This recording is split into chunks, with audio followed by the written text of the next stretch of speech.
Ménil, il y a un autre grand thème qui est donc en émail en céramique à son époque, puisqu'il a fait des recherches en fait sur les fossiles et puis les roches sédimentaires.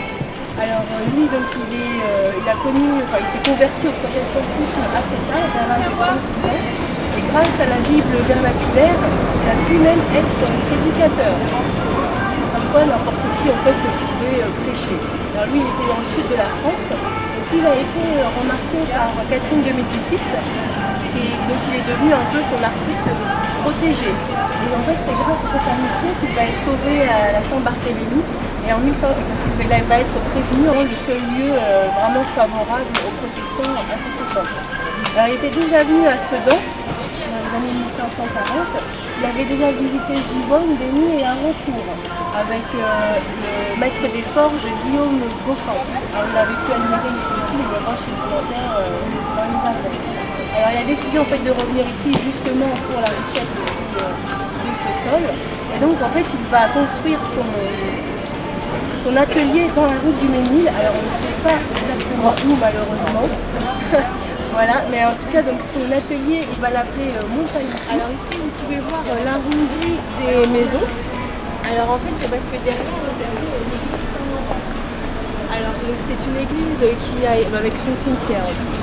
Alors c'est une église qui a été, avant il y avait une église à la place du château. Et quand les Lamarck sont venus en 1424, ils ont englobé l'église dans leur château. Ils ont fait en fait une église privée, voilà. Alors, donc il n'y avait plus d'église pour les catholiques. Donc on leur a construit une église ici, l'église Saint-Laurent. Et alors à partir du moment où Sedan s'est converti au protestantisme, l'église est devenue mixte. Les protestants avaient le droit en fait de prier aussi ici. Donc ils avaient l'église Saint-Laurent, ils avaient la petite halle et aussi le temple de Myrtus dont je vous ai parlé, la rue de l'horloge. Alors après, quand le temple que nous allons voir a été construit en 1620, qui a été inauguré, en fait ils ont délaissé l'église Saint-Laurent aux catholiques et eux ils sont partis en fait dans leur propre temple. Alors l'église, maintenant il ne reste plus rien parce qu'elle a été détruite en 1800 parce qu'elle était trop en ruine. Mais en fait il reste encore là-bas le caveau de certains princes catholiques, mais on ne peut pas y accéder en fait parce que c'est souvent parti. Malheureusement l'accès est condamné. Dauphin, ou alors on l'appelle aussi hôtel de la mission. Alors en fait hôtel de temps parce que c'est une personne bien connue qui est venue construire. Et en fait, l'architecte de Marseillais, ce sont les mêmes que celui qui a fait les palais et l'ancien hôtel de ville de Sedan. On va aller voir. Sur l'église et sur c'est Élisabeth de Hauteville qui est connue surtout parce qu'elle était la femme de Odet de Coligny. Alors elle est arrivée en 1571 ici à Sedan, elle est restée jusqu'en 1616 jusqu'à sa mort. Alors Odet de Coligny, lui, il était cardinal et il avait un diocèse à Beauvais. Et en fait, il a beaucoup combattu contre les protestants et puis finalement il s'est converti au catholique. C'est vraiment un des exemples les plus célèbres d'un prélat catholique qui se convertit au protestantisme. Alors comme il était en fait assez tolérant, on va l'utiliser pendant les négociations entre les catholiques et les protestants, donc entre la monarchie et les chefs protestants. Et en fait, leur famille est très connue parce que ses frères, dont l'amiral de Coligny, en fait, sont des chefs protestants très très virulents qui ont beaucoup combattu pour que le protestantisme soit reconnu en France. Donc elle a été réfugiée ici incognito. De graphins, ça va être de manufacture, voilà, c'est plutôt un lieu d'habitation et de stockage. Le lieu de fabrication, nous, sera plutôt sur la Meuse. Et donc, en fait, je vous en parle parce que c'est le reprise protestant.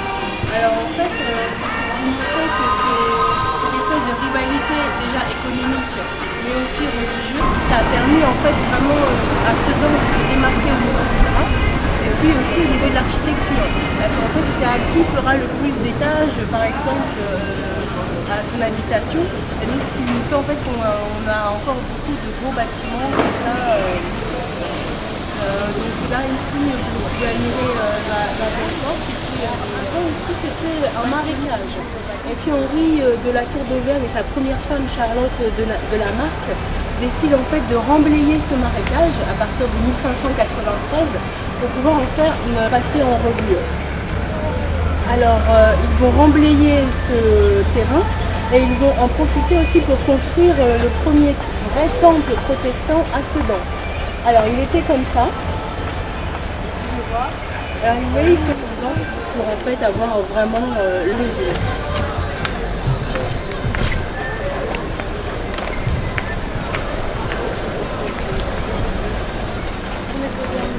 Rien. Alors ici, vous trouvez dans l'ancien hôtel de ville.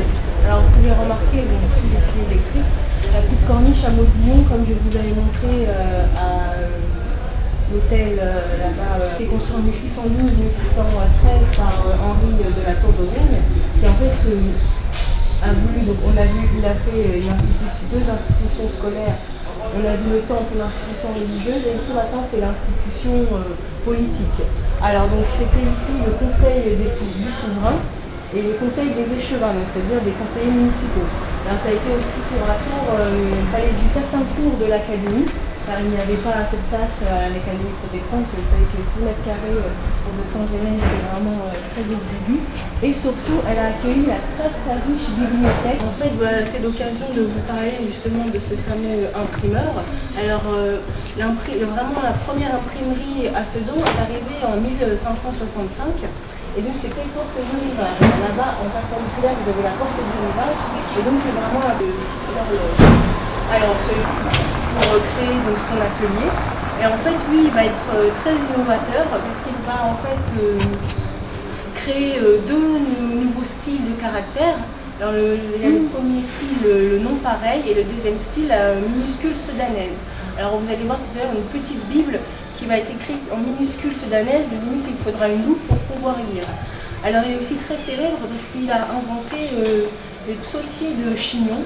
Alors en fait c'est des espèces de petites bibles, petits psaumes mais protestants qui pour les plus petits faisaient 5 mètres sur 3 et que les femmes en fait pouvaient cacher dans leur chignon s'il était... Oui, j'ai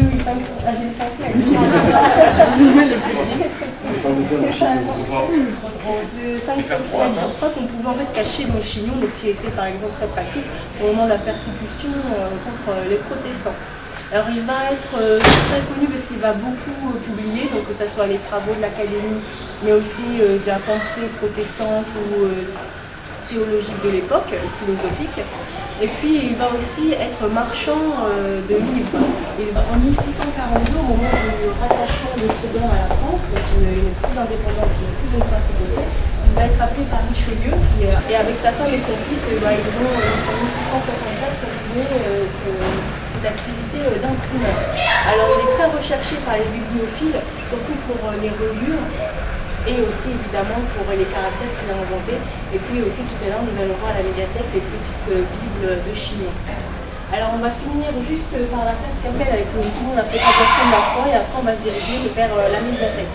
C'est l'hôtel de la Louette, c'est un échevin donc, qui était juste à côté de l'hôtel du Corps qui allait jusqu'à la rue des Luxembourgeois, donc 52. Une Sedanaise a légué ce corps de bâtiment au couvent des Sœurs de la Propagation de la Foi afin qu'elles puissent reconvertir ou convertir les protestantes à la foi catholique. Alors au début c'était un couvent qui accueillait en fait les gens qui arrivaient volontairement, donc c'était que les filles, donc ce qui leur a permis aussi d'avoir une éducation. Et quand on parle d'académie, de collège protestant, c'est à destination évidemment des hommes ou des garçons. Alors là ça a quand même permis d'avoir une petite éducation, parce que c'était surtout savoir tenir un foyer ou des choses comme ça évidemment. Et puis à partir de la persécution des protestants en France et de la révocation des Édits de Nantes en 1685, ça va devenir un lieu de séquestration. Alors au début on envoyait les femmes et les enfants. Alors en fait les Français c'était beaucoup trop long à organiser. Alors on envoyait juste une lettre de cachet. Les gens étaient embarqués et donc ils étaient séquestrés ici. Alors personne n'était épargné puisqu'on a vu dans les registres en fait de Sedan, Drapier, avaient leurs enfants enfermés aussi ici. Alors on a même en 1730 un acte qui montre qu'en fait le père Poupart a voulu récupérer sa fille et en fait on lui a répondu de toute façon que sa fille nouvellement convertie avait décidé de rester au couvent et de se faire sœur et que de toute façon ça ne servait à rien d'envoyer la rançon, sa fille ne serait pas rendue. Alors Il y a aussi beaucoup d'orphelins qui venaient ici, alors pas parce qu'ils étaient convaincus par la foi catholique, mais aussi parce qu'ils voyaient là un endroit de protection, un foyer et puis de quoi manger. Alors les sœurs, en fait, apparemment ce n'était pas une conversion vraiment ferme, puisqu'elles pratiquaient la conversion personnalisée. Bon, ça, comme on n'y était pas, on ne peut pas vraiment vérifier quel type de personnalisation, mais en tout cas, apparemment, elles finançaient en fait un peu quand les enfants partaient, elles finançaient en fait le départ pour pouvoir, parce que comme ils étaient mis au banc de leur communauté, pour la plupart, en fait, ça leur permettait un peu peut-être de se relancer.